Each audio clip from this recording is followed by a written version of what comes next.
6.1.1 says, how do these compare? Comparing expressions. In chapter 4, you worked with writing and simplifying expressions. As you wrote expressions, you learned that it was helpful to simplify them by combining like terms and removing zeros. In this lesson, you and your teammates will use a tool for comparing expressions. The tool will help you to determine whether one expression is greater than the other, or if there are equivalent ways of writing the same thing, that is, if they are equal. Remember that to represent expressions with algebra tiles, you need to be very careful about how positive and negatives are distinguished. To help you understand the diagrams in the text, the legend at right will be placed on every unit containing a map. It shows the shading for +1 and -1. This is also represents a zero pair. So right here, we have where the shaded is +1 unit, unshaded is the -1. And so we have this problem right here where it's talking about these two students reaching into the tiles and grabbing them out and trying to determine which one is larger, who has the greater value. So we're going to skip that part right here, but instead we're on 6-2. It says using the mat, which I made for you, which was out of kind of piece of construction paper that I folded in half. So you're going to build those at right. So, and then you're going to find a way to determine which side is greater if possible. So first thing to do is to build this guy right here. So we have 2 of the shaded x squares. So that should go on your mat. And of course, if you're at home, that makes it a little difficult. So I want you to kind of picture it in your head. You can also click on, maybe the E-tool might have it. I did it on the other problem. I didn't do it with this one. Maybe it might show you what they look like. Oh, good, it does. So you can see what they are right here with these. Maybe I'll do that instead of building it right now. So if we have that right there, it says, so we need to figure out which side is larger. So we already know how to do zero pairs.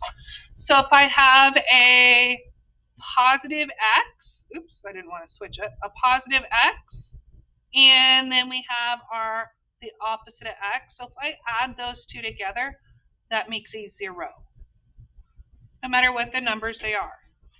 So I'm going to go ahead and remove that 0 pair from both sides. Now, some of the students today went ahead and made a judgment right now based on where it is as to which side is greater than the other. Others went ahead and did things like removing this x squared from both sides, because if you do the same thing to both sides, it doesn't change the value any. So, and if I keep that in mind, I can continue to remove these guys like this, as long as I keep it the same on both sides. So I end up with mat A, where we have a value of -1, and mat B with a value of 0. So which one's larger? Some students today thought that mat A would be larger because there are more tiles on it. But mat B is 0, and that's to the right on the number line. Plus, if I don't owe any money, I have more money than if I owe $1. And so what I'm going to do is we're going to do that same work on our, no, I can't use that one. Oh, here we go. On our notebook right here.